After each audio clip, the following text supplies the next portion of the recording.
আমি আমার দাবি দাওয়াগুলো বিডিআর সদস্য, ছাত্র সমাজ এবং ক্ষতিগ্রস্ত বিডিআর পরিবারের পক্ষ থেকে দাবি দাওয়াগুলো পাঠ করছি। ১. খুনি হাসিনার ষড়যন্ত্রমূলক মামলার রায় বাতিল করে আগামী ৩০ জানুয়ারির মধ্যে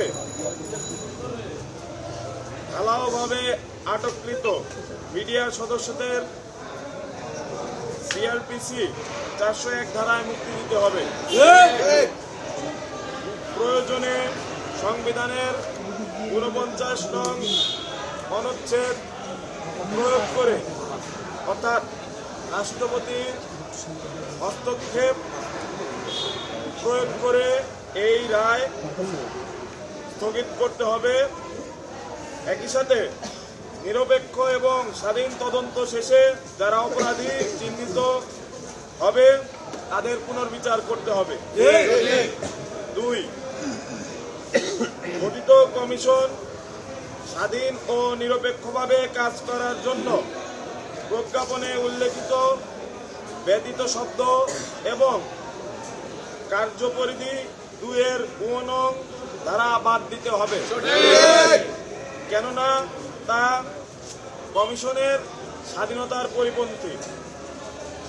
একই সাথে এই পুরো প্রক্রিয়ায় ঘটনাস্থলে যারা উপস্থিত ছিলেন অর্থাৎ পিলখানায় যারা সেদিন উপস্থিত ছিলেন এবং ষড়যন্ত্রের শিকার হয়েছেন তথা জেলবন্দি কিন্তু বাইরে আছেন এমন দেশপ্রেমিক বিডিআর সদস্যদের কমিশনে যুক্ত করতে হবে।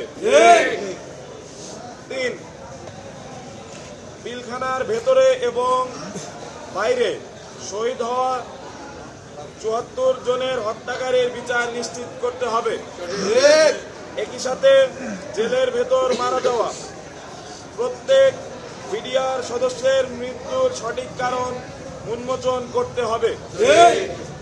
অস্বাভাবিক মৃত্যু হয়ে থাকলে তাই সকলকে বিচারের আওতায় আনতে হবে।